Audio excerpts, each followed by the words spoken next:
ETV ప్రేక్షకులకి నమస్కారం. Triple detergent soap శుభమస్తు కార్యక్రమానికి స్వాగతం.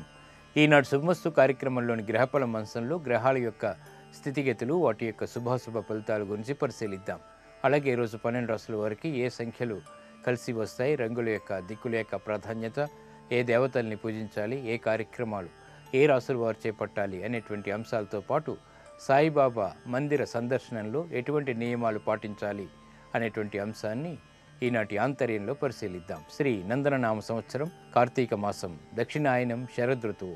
ఈరోజు కార్తీక బహుళ అష్టమి, శుభ కార్య నిర్వహణకి పనికి వస్తుంది. అలాగే సత్యనారాయణ వ్రతం వంటి వ్రతాలకు కూడా ఈ తిథి బాగా ఉపకరిస్తుంది. ఈరోజు లక్ష్మీవారం లేదా గురువారం. కార్తీక మాసంలో వచ్చేటువంటి ఈ గురువారం నాడు చేపట్టేటువంటి ఏకాదశ పూర్వక రుద్రాభిషేకం, లక్షపత్రి పూజలు విశేషమైనటువంటి ఫలితాలని, ఆనందాన్ని కలిగిస్తాయి. ఇక నక్షత్రం పుబ్బా నక్షత్రం. ఈ పుబ్బా నక్షత్రం 1, 2, 3, 4 ఏ పాదంలో పుట్టినప్పటికీ సామాన్య దోషం.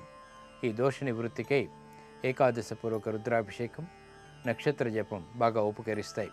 ఇక ఈరోజు పుబ్బా నక్షత్రంలో పుట్టేటువంటి వారికి శుక్ర మహాదశతోటి ప్రారంభమవుతుంది. ఇక ఈరోజు 12 రాసుల వారికి ఏర్పడేటువంటి శుభాశుభ ఫలితాలని పరిశీలిద్దాం. ముందుగా మేషరాశి. ఈరోజు మేషరాశి వారిని పరిశీలించినట్టయితే సూక్ష్మతో కూడినటువంటి కార్యక్రమ నిర్వహణ నైపుణ్యంతో కొనసాగించగలుగుతారు. వృత్తిరీత్యా కూడా అనుకూలతకి చేసేటువంటి ప్రయత్నాలు బాగానే కలిసి వస్తాయి. విఘ్నాల్ని అధిగమించేటువంటి శక్తి సామర్థ్యాలు కలిగి ఉంటారు. ఆర్థికపరమైనటువంటి అంశాల్లో మొదట ప్రతికూలత ఉన్నప్పటికీ నిలదొక్కునేటువంటి పరిస్థితులు కూడా వెన్నంటి ఉంటాయి. ఆరోగ్య విషయంలో కూడా మంచి మార్పులు చోటు చేసుకుంటాయి. ఈరోజు మీ అదృష్ట సంఖ్య 9. ఎరుపు వర్ణం ధైర్యాన్ని కలిగిస్తుంది. దక్షిణ దిశ ప్రయాణాలు శుభకరం. అనుకూల దైవం ఆంజనేయ స్వామి. ఈరోజు మీరు ఆంజనేయ స్వామిని దర్శించడం, స్వామికి అభిషేకాదులు నిర్వహించడం ద్వారా అష్టమ రవి ద్వారా ఏర్పడేటువంటి చిరాకులు, ఆరోగ్య ప్రతికూలత దూరం అవుతాయి. విద్యా సంబంధిత ప్రయత్నాలు ఈరోజు మీకు బాగా లాభిస్తాయి. ఈరోజు వృషభ రాశి వారిని పరిశీలించినట్టయితే తలనొప్పి సంఘటనలు అన్ని రంగాల వారికి కూడా చోటు చేసుకుంటాయి. జాగ్రత్తతో కూడినటువంటి నిర్ణయాలు తప్పనిసరి. వృత్తిపరమైనటువంటి వ్యవహారాల్లో అధిక ఖర్చులు ఉక్కిరి బిక్కిరి చేస్తాయి. వ్యాపార నిమిత్తమే చేపట్టేటువంటి కార్యక్రమాల్లో శత్రు భయం పెరుగుతుంది. ఆరోగ్యరీత్యా కూడా చిరు సమస్యలు తలెత్తుతాయి. ఈరోజు మీ అదృష్ట సంఖ్య 6. ఆకుపచ్చ వర్ణం ఆహ్లాదాన్ని కలిగిస్తుంది, రక్షణకు తోడ్పడుతుంది. ఉత్తర దిక్కు ప్రయాణాలు శుభకరం. అనుకూల దైవం సుబ్రహ్మణ్య స్వామి. ఈరోజు మీరు సుబ్రహ్మణ్య స్వామిని దర్శించడం, స్వామికి అభిషేకాదులు నిర్వహించడం ద్వారా మంచి ఫలితాలు లభిస్తాయి. కోర్టు సంబంధిత వ్యవహారాలు, ప్రక్రియలు, లావాదేవీలు ఈరోజు మీకు లాభిస్తాయి. ఈరోజు మిథున రాశి వారిని పరిశీలించినట్టయితే వ్యయం ఎక్కువగా ఉన్నప్పటికీ శుభ పరిణామాలు గృహంలో చోటు చేసుకుంటాయి. ఆటంకాలని అధిగమించగలుగుతారు. శత్రువులపై ఆధిక్యతకే చేసేటువంటి ప్రయత్నాలు కొంతవరకు లాభిస్తాయి. గృహ సంబంధిత విషయాల్లో సంతోషకర సంఘటనలు వెన్నంటి ఉంటాయి. జాప్యాలు ఉన్నప్పటికీ పనుల్లో వేగం పుంజుకునేటువంటి ప్రయత్నాలు బాగా కలిసి వస్తాయి. ఈరోజు మీ అదృష్ట సంఖ్య 5. పసుపు వర్ణం త్వరితగతిని శుభాలని కలిగిస్తుంది. ఈశాన్య దిక్కు ప్రయాణాలు శుభకరం. అనుకూల దైవం గణపతి. ఈరోజు మీరు గణపతిని దర్శించడం, గణపతికి నమస్కరించడం ద్వారా గ్రహ ప్రతికూలత దూరం అవుతుంది. సాహస నిర్ణయాలు ఈరోజు మీకు ఊరట కలిగిస్తాయి. ఈరోజు కర్కాటక రాశి వారిని పరిశీలించినట్టయితే విదేశీ వ్యవహారాల్లో ముందంజ వేయగలుగుతారు. చేపట్టేటువంటి కార్యక్రమాలు ప్రోత్సాహాన్ని ఇస్తాయి. శుభ పరిణామాలు, వార్తలు ఆనందాన్ని కలిగిస్తాయి. గృహరీత్యా కూడా అనుకూలత పెరుగుతుంది. వ్యాపార నిమిత్తమే చేపట్టేటువంటి కార్యక్రమాల్లో ఏకాగ్రత సాధిస్తారు. వృత్తిపరమైనటువంటి వ్యవహారాల్లో కూడా ఆర్థిక సంబంధ బాంధవ్యాలు మెరుగుపడతాయి. ఈరోజు మీ అదృష్ట సంఖ్య 2. ఎరుపు వర్ణం ధైర్యాన్ని కలిగిస్తుంది. దక్షిణ దిశ ప్రయాణాలు శుభకరం. అనుకూల దైవం మహాకాళి. ఈరోజు మీరు మహాకాళి అమ్మవారిని దర్శించడం, నమస్కరించడం ద్వారా మంచి ఫలితాలు ఏర్పడతాయి. అర్ధాష్టమ శని ద్వారా ఏర్పడేటువంటి రుగ్మతలు దూరం అవుతాయి. ఇక స్థిరాస్తి నిర్ణయాలు ఈరోజు మీకు లాభిస్తాయి. ఈరోజు సింహరాశి వారిని పరిశీలించినట్టయితే పిల్లల ద్వారా సమస్యలు ఎదురయ్యేటువంటి సంఘటనలు చోటు చేసుకుంటాయి. ఆర్థిక పరమైనటువంటి అంశాల్లో అనుకూలత సాధించుకోగలుగుతారు. రుణ సంబంధిత ఒత్తిళ్లు బాగా తగ్గుతాయి. వ్యవహారిక విషయాల్లో నెగ్గుకు రాగలుగుతారు. నూతన ప్రక్రియలు బాగా ఫలిస్తాయి. ఉద్యోగ ప్రయత్నాలు కూడా ఫలిస్తాయి. ఆరోగ్యంలో మంచి మార్పులు ఆనందాన్ని కలిగిస్తాయి. ఈరోజు మీ అదృష్ట సంఖ్య 1. పసుపు వర్ణం త్వరితగతిని శుభాలని కలిగిస్తుంది. ఈశాన్య దిక్కు ప్రయాణాలు శుభకరం. అనుకూల దైవం శ్రీ మహాలక్ష్మి. ఈరోజు మీరు మహాలక్ష్మి అమ్మవారిని దర్శించడం, అమ్మవారికి కుంకుమార్చన నిర్వహించడం ద్వారా ఆర్థికపరమైనటువంటి అంశాల్లో విజయాలు సాధించుకోగలుగుతారు. నూతన వ్యాపార ఒప్పందాలు ఈరోజు మీకు ఉపకరిస్తాయి. ఈరోజు కన్యారాశి వారిని పరిశీలించినట్టయితే ఆర్థిక వ్యవహారాల్లో ఆశించినటువంటి ప్రయోజనాలు దగ్గరవుతాయి. విదేశీ సంబంధిత వ్యవహారాల్లో అనుకూలత పెరుగుతుంది. పట్టుదలతో కార్యక్రమ నిర్వహణ కొనసాగించగలుగుతారు. వ్యాపార నిమిత్తమై చేపట్టేటువంటి కార్యక్రమాలు కూడా ప్రోత్సాహాన్ని ప్రసాదిస్తాయి. కుటుంబంలో నూతన ప్రక్రియల ద్వారా ఆనందాన్ని పెంపొందింపచేసుకునేటువంటి అవకాశాలు కూడా దగ్గరవుతాయి. ఈరోజు మీ అదృష్ట సంఖ్య 5. పసుపు వర్ణం త్వరితగతిని శుభాల్ని కలిగిస్తుంది. ఈశాన్య దిక్కు ప్రయాణాలు శుభకరం. అనుకూల దైవం ఈశ్వరుడు. ఈరోజు మీరు శివాలయాన్ని దర్శించడం, ఈశ్వరుడికి అభిషేకాదులు నిర్వహించడం ద్వారా ఏలినాటి శని ద్వారా ఏర్పడేటువంటి జాప్యాలు, విఘ్నాలు కనుమరుగవుతాయి. ఇక విదేశీ వ్యవహారాలు, లావాదేవీలు, ప్రక్రియలు ఈరోజు మీకు లాభిస్తాయి. ఈరోజు తులారాశి వారిని పరిశీలించినట్టయితే ఆదాయం కంటే వ్యయం ఎక్కువగా ఉంటుంది. మానసిక ధైర్యంతో కొన్ని కార్యక్రమాల్లో విజయాల్ని సాధించగలుగుతారు. వృత్తి వ్యాపారాల్లో అనుకూలతకే చేసేటువంటి ప్రయత్నాలు ముమ్మరం చేయగలుగుతారు. ఉద్యోగ సంబంధిత వ్యవహారాల్లో ఆచితూచి నిర్ణయాలు తీసుకోవటం శ్రేయస్కరం. ఆర్థికపరమైనటువంటి అంశాల్లో దూకుడు నిర్ణయాలు పనికిరావు. మిత్రుల ద్వారా చిరు సమస్యలు తలెత్తేటువంటి సంఘటనలు కూడా లేకపోలేదు. ఈరోజు మీ అదృష్ట సంఖ్య 6. ఆకుపచ్చ వర్ణం ఆహ్లాదాన్ని కలిగిస్తుంది, రక్షణకు తోడ్పడుతుంది. ఉత్తర దిక్కు ప్రయాణాలు శుభకరం.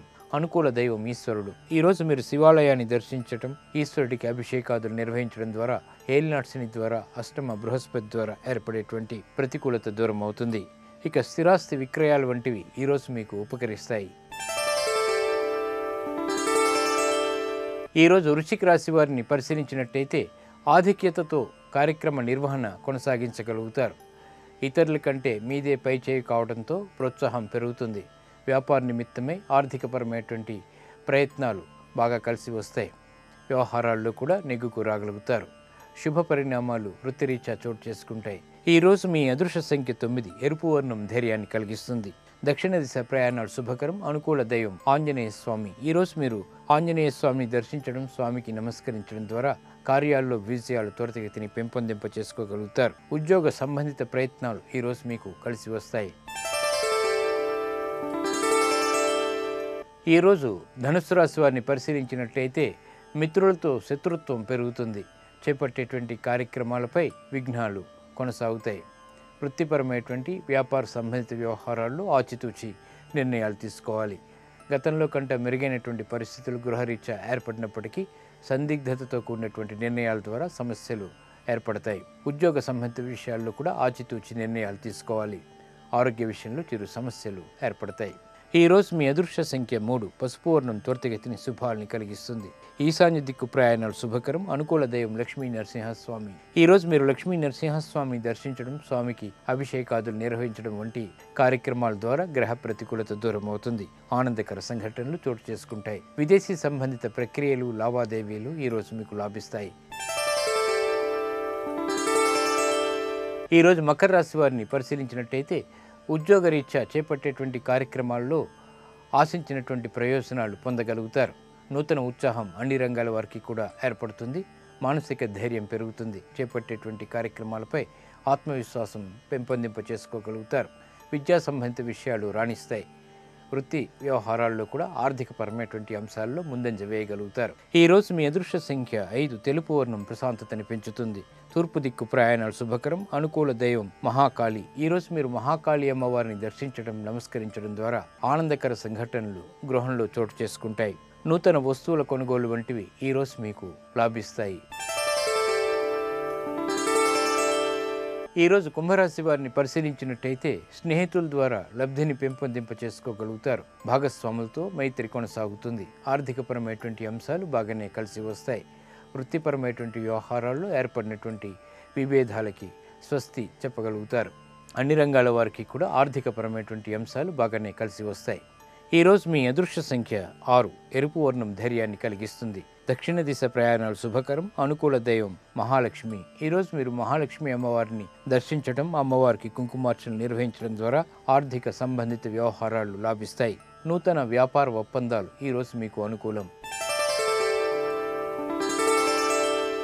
ఈరోజు మీనరాశి వారిని పరిశీలించినట్టయితే ప్రతిబంధకాలను ఎదుర్కొనేటువంటి శక్తి సామర్థ్యాలు కలిగి ఉంటారు. ఆత్మవిశ్వాసం పెరుగుతుంది. కార్యక్రమాల్లో విజయాలు అవలీలగా సాధించుకోగలుగుతారు. విదేశీ లావాదేవీలు బాగానే ఉపకరిస్తాయి. ఆర్థిక సంబంధ బాంధవ్యాలు మెరుగుపడతాయి. ఆరోగ్యంలో కూడా మంచి మార్పులు చోటు చేసుకుంటాయి. ఈరోజు మీ అదృష్ట సంఖ్య 3. తెలుపు వర్ణం ప్రశాంతతను పెంచుతుంది. తూర్పు దిక్కు ప్రయాణాలు శుభకరం. అనుకూల దైవం ఈశ్వరుడు. ఈరోజు మీరు శివాలయాన్ని దర్శించడం, ఈశ్వరుడికి అభిషేకాదులు నిర్వహించడం ద్వారా మానసిక ప్రశాంతత పెరుగుతుంది. అష్టమ శని ద్వారా ఏర్పడేటువంటి రుగ్మతలు దూరమవుతాయి. ఇక నూతన స్నేహాలు ఈరోజు మీకు బాగా లాభిస్తాయి. నేటి నక్షత్ర యోగాన్ని పరిశీలిద్దాం. నేటి నక్షత్రం పుబ్బా నక్షత్రం. దీని అధిదేవత భర్గుడు. నక్షత్రాధిపతి శుక్రుడు. పుబ్బా నక్షత్రంలో పుట్టినటువంటి వారికి శుక్ర మహాదశతోటి ప్రారంభమవుతుంది. ఈ నక్షత్రంలో పుట్టేటువంటి వారికి కళా నైపుణ్యం ఎక్కువగా ఉంటుంది. అనుకున్నది సాధించాలనేటువంటి పట్టుదల కూడా కలిగి ఉంటారు. ఈ పుబ్బా నక్షత్రంలో చేపట్టేటువంటి ఆధ్యాత్మిక కార్యక్రమాలు ఐశ్వర్యాన్ని పెంపొందింపచేస్తాయి. శుక్ర ప్రీతిని కలిగిస్తాయి.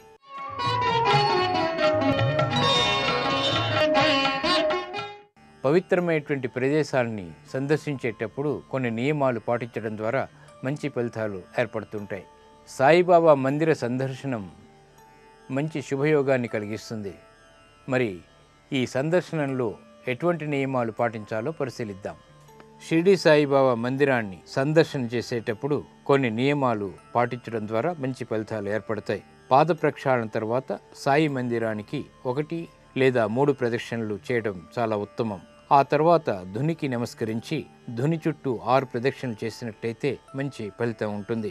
అనంతరం సాయి విగ్రహం నెలకొన్నటువంటి ప్రధాన మందిరంలోకి అడుగిడాలి. మార్గమధ్యంలో ఉన్నటువంటి వినాయకుని యొక్క విగ్రహానికి నమస్కరించడం ద్వారా జ్ఞానసిద్ధి ఏర్పడుతుంది.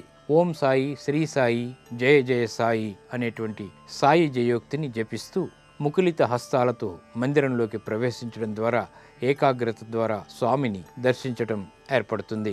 సాయి విగ్రహం ముంగిట మోకాళ్లపై నిల్చుని నమస్కరించినట్టయితే ఉత్తమమైనటువంటి ఫలితం లభిస్తుంది. సాయి దివ్య పాదాల చెంత పుష్పాన్ని ఉంచి భక్తిగా అంజలి ఘటించినట్టయితే జ్ఞానసిద్ధి ఏర్పడుతుంది. ధ్యాన మందిరంలో సాయి నామాన్ని మౌనంగా జపించడం ఉత్తమం. సాయిబాబా ప్రవచిత సూక్తుల్ని పఠించినట్టయితే మంచి ఫలితం ఏర్పడుతుంది. వీలైతే సాయి మందిరంలో ప్రతి గురువారం ఒక అధ్యాయాన్నైనా చదవటం మంచిది. దర్శనం తర్వాత దత్తాత్రేయుని దర్శించాలి. అనంతరం తీర్థప్రసాదాల్ని స్వీకరించాలి. సాయి మందిరాల్లో అన్ని ప్రసాదాల్ని కలగాపులగంగా కాకుండా విడివిడిగా ప్రసాదాల్ని భక్తులకు వితరణ చేసినట్టయితే ఉత్తమ ఫలితం లభిస్తుంది. ఇవి ఈనాటి శుభమస్తు కార్యక్రమంలోని గ్రహబల మంచంలోని విశేషాలు. ఇప్పుడు గృహబల మంచంలో వాస్తు విశేషాలు తెలుసుకుందాం. తిరిగి రేపటి శుభమస్తు కార్యక్రమంలో కలుసుకుందాం. నమస్కారం.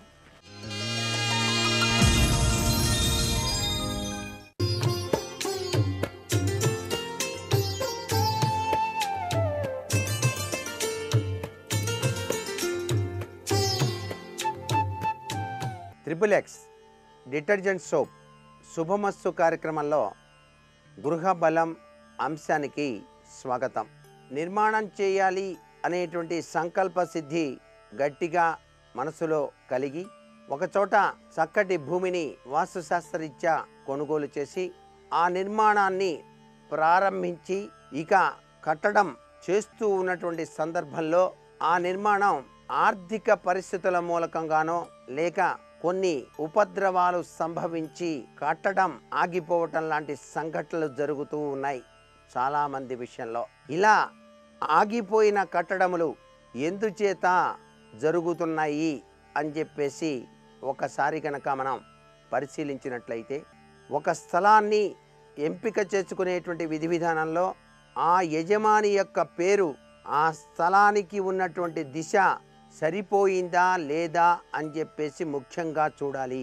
గ్రహచార గతుల యొక్క ప్రభావం ఏ విధంగా ఉన్నది, ఈ యొక్క యజమాని ఎటువంటి స్థితిగతుల రీత్యా గృహ శంకుస్థాపన గనక చేసినట్లయితే నిర్మాణంలో ఆటంకములు లేకుండా నిర్మాణం పూర్తి అవుతుంది అనే విషయం కూడా ఆలోచన చేసి ఆ యొక్క కట్టడాల్ని నిర్మించడానికి ఉపయుక్తులు కావాలి. గృహ నిర్మాణం చేసేటప్పుడే ఆ యజమాని యొక్క వర్గు యొక్క ప్రభావం, గ్రహచార గతుల యొక్క ప్రభావం అంచనా వేసుకొని నిర్మాణం ప్రారంభించాలి.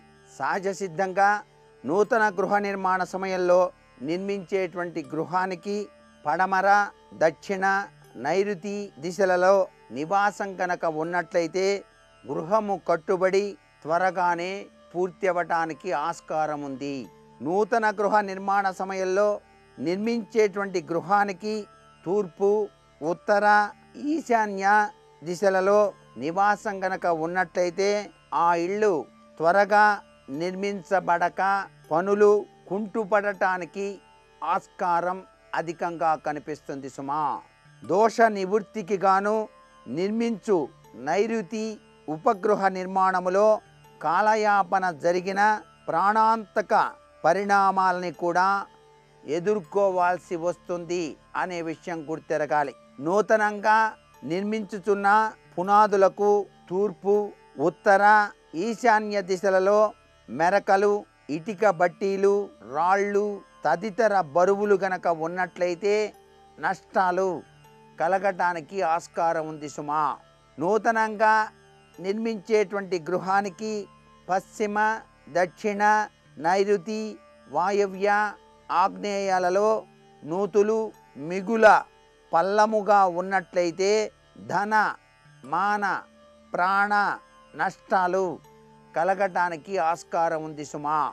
ఈ నీచ దిశలలో నూతులు, గోతులు కనుక ఉన్నట్లయితే తప్పనిసరిగా నిర్మించదలసిన ఆ యొక్క గృహానికి ముందు పశ్చిమ, దక్షిణ దిశలలో ప్రహరీ గోడలు నిర్మించిన తరువాతే శంకుస్థాపన చేయాలి. నూతన నిర్మాణానికి పరిసరాలలో తప్పులున్న చుట్టూ ప్రహరీ గోడలు నిర్మించి ఈశాన్యంలో బావి కానీ బోరు కానీ నిర్మించినట్లయితే తరువాత గృహారంభం చేస్తే చక్కగా సజావుగా నిర్మాణం పూర్తవుతుంది. ఇంటిపై కప్పు వెన్ను దక్షిణం పల్లమున్నట్లయితే భార్యకు కీడు కలుగుతుంది. పడమర పల్లంగా ఉన్నట్లయితే యజమానికి కీడు కలుగుతుంది. మధ్య పల్లంగా ఉన్నట్లయితే నడ్డి, గూని లాంటి వ్యాధులు కలుగుతాయి అని అర్థం గుర్తెరగండి. నూతన గృహాన్ని తూర్పు, ఉత్తర, ఉచ్చ స్థానాలలో ఉంటే ఈశాన్య దిశలో నీటితో గృహ నిర్మాణం గావించినట్టయితే అందులో ఉన్నటువంటి వారు భోగ భాగ్యాలు కలిగి సుఖశాంతులతో జీవితాన్ని గడుపుతారు. ఆగ్నేయం బావి నీటితో నిర్మిస్తే అప్పులు, రోగబాధలు కలిగి తీరతాయి అనే విషయాన్ని గుర్తెరగాలి. దక్షిణం బావి నీటితో కనుక నిర్మిస్తే దీర్ఘరోగగ్రస్తులుగాను బాధలు పడేటువంటి వారుగా ఉంటారు.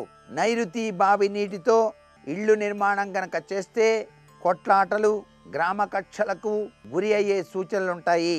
యజమాని యొక్క పెత్తనం జరగదు. పడమర బావి నీటితో నిర్మిస్తే స్త్రీలు వివిధ రకాలైన అనారోగ్య సమస్యలకు గురి కావటానికి ఆస్కారం ఉంది. వాయువ్యపు బావిలో ఆ నీటిని ఉపయోగిస్తే నిర్మాణం చేస్తే వ్యాజ్యములు, తగువులు వస్తాయి అనేటువంటి విషయాన్ని కూడా గుర్తెరగాలి. ఒక ఇంటి నిర్మాణం ప్రారంభించిన తర్వాత హఠాత్తుగా నిర్మాణం గనక ఆగిపోయినట్లయితే దానికి సంబంధించినటువంటి వ్యక్తులు పనివాంట్లు రాకుండా కాలయాపన చేస్తూ కాలం గనక గడిచిపోతూ ఉన్నట్లయితే ఒకరోజు ఇంటి యజమాని ఆ ఇంటి ప్రాంగణం చుట్టూతా కూడాను నిమ్మకాయలను రెండిటిని పట్టుకొని చక్కగా వాసుదేవాయ నమః అనే మంత్రాన్ని జపిస్తూ 9 ప్రదక్షిణాలు చేసి ఆ 2 నిమ్మకాయలను కూడా ఇంటి ద్వారబంధం వద్ద నేలకేసి పగలకొట్టి తన ఎడమ కాలితో తొక్కినట్లయితే నూతన గృహ నిర్మాణ రీత్యా ఆగిపోయినటువంటి విశేషాంశములో అపశృతులన్నీ తొలగిపోయి నిర్మాణం త్వరగా పూర్తి అవటానికి ఆస్కారం ఎంతైనా ఉన్నది సుమా. నేటి వాస్తు సందేహాన్ని గనక పరిశీలించినట్లయితే శివకేశవులకు ప్రీతివంతమైన ఈ కార్తీక మాసంలో ఇంటిలో ఉసిరిక చెట్టు ఉన్నట్లయితే లేక ఉసిరిక కొమ్మ ఉంచి చేసేటువంటి పూజా విధి విధానం ఎటువంటి సత్ఫలితాన్ని కలిగిస్తుంది అన్న ప్రశ్న.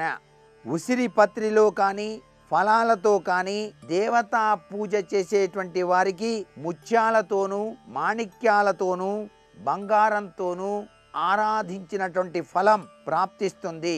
సూర్యుడు తులాగతుడైన కార్తీక మాసంలో చేయబడేటువంటి యజ్ఞయాగాదులు తీర్థ సేవల ఫలితం కూడా ఈ ఉసిరిక విశేష ఫలితం వలన లభ్యపడుతుంది అని శాస్త్రం.